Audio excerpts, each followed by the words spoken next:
வணக்கம் நண்பர்களே. இந்தியாவுக்கும் பாகிஸ்தானுக்கும் பொதுவான ஒரு கடந்த காலம் என்னன்னு உங்களுக்கு தெரியுமா? ஒரே நிலம், ஒரே கலாச்சாரம், சுதந்திரத்துக்கான ஒரே போராட்டம். ஆனால் ஒரு நாள் திடீரென இந்த நிலம் இரண்டாக பிளவுபட்டது. ஏன் இந்த துயரமான பிரிவு? அதன் பின்னணியில் இருந்த வலி என்ன? வாருங்கள், இந்த இரண்டு தேசங்களின் இதயத்தை தொடும் அந்த வரலாற்று பக்கங்களை புரட்டி பார்க்கலாம். பல நூற்றாண்டுகளாக இந்தியா பல்வேறு பேரரசுகளின் கீழ் ஆட்சி செய்யப்பட்டது. பின்னர் ஆங்கிலேயர்கள் வந்து நம் நாட்டை ஆண்டனர். அந்த சமயத்தில் இன்றைய இந்தியா, பாகிஸ்தான் மற்றும் பங்களாதேஷ் ஆகிய பகுதிகள் அனைத்தும் ஒன்றாகவே இருந்தன. சுதந்திரத்துக்காக இந்த நிலத்தின் அனைத்து மக்களும் ஒன்றிணைந்து போராடினர். மகாத்மா காந்தி போன்ற தலைவர்கள் தலைமையில் அகிம்சை வழியில் போராட்டம் வெடித்தது. ஆனால் சுதந்திரம் நெருங்கிய நேரத்தில் தேசத்தை மதத்தின் அடிப்படையில் இரண்டாக பிரிக்க முடிவு செய்யப்பட்டது. 1947 ஆண்டு இந்தியா மற்றும் பாகிஸ்தான் என இரண்டு நாடுகள் உருவாக்கப்பட்டன. இந்த முடிவு பலருக்கு மகிழ்ச்சியையும் எண்ணற்றவர்களுக்கு சொல்லோனா துயரத்தையும் அளித்தது. லட்சக்கணக்கான மக்கள் தங்கள் வீடுகளை விட்டு உடைமைகளை இழந்து ஒரு நாட்டிலிருந்து மற்றொரு நாட்டிற்கு நடந்தே சென்றனர். இந்த சமயத்தில் ஏற்பட்ட வன்முறைகள் வரலாற்றில் ஒரு கரும்புள்ளியாக பதிந்துவிட்டன. பிரிவினையின் போது ஏற்பட்ட இழப்புகள் மற்றும் வலிகள் இன்றும் பலரின் மனதில் நீங்காத ஒன்று. சுதந்திரத்திற்கு பிறகு இந்தியாவும் பாகிஸ்தானும் புதிய பாதையில் பயணிக்கத் தொடங்கின.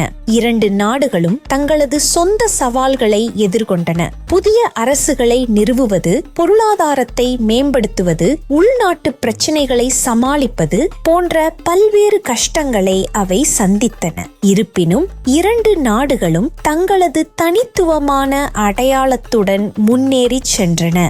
இன்னைக்கும் காஷ்மீர் பிரச்சனை முடிவுக்கு வரல. இந்தியாவுக்கும் பாகிஸ்தானுக்கும் இடையில இது ஒரு முக்கியமான பிரச்சனையா இருக்கு.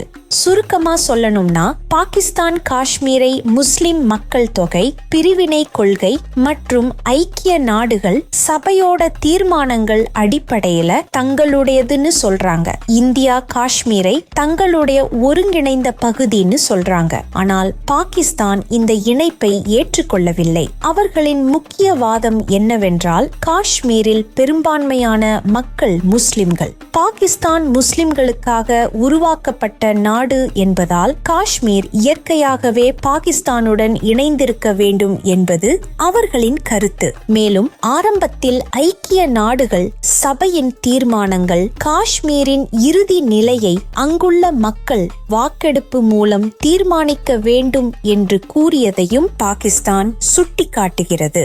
இந்தியா இதை உறுதியாக மறுக்கிறது.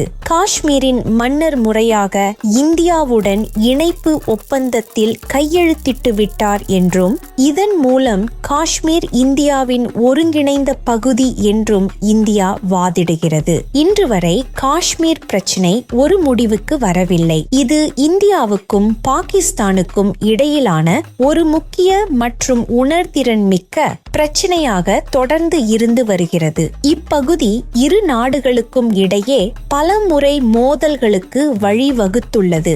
இப்படித்தான் இந்தியாவும் பாகிஸ்தானும் பிரிந்தன. இன்று இந்த இரண்டு நாடுகளுக்கும் இடையே பல வேறுபாடுகள் இருந்தாலும் ஒரு காலத்தில் அவர்கள் ஒன்றாக இருந்தார்கள் என்ற வரலாற்று உண்மையை நாம் மறந்துவிடக் கூடாது. இந்த வரலாறு இரு நாடுகளின் உறவிலும் மக்களின் மனதிலும் ஆழமான தாக்கத்தை ஏற்படுத்தியுள்ளது. நாம் இந்த வரலாற்றை அறிந்து கொள்வது நிகழ்காலத்தை புரிந்து கொள்ளவும் எதிர்காலத்தை சிறப்பாக வடிவமைக்கவும் உதவும்.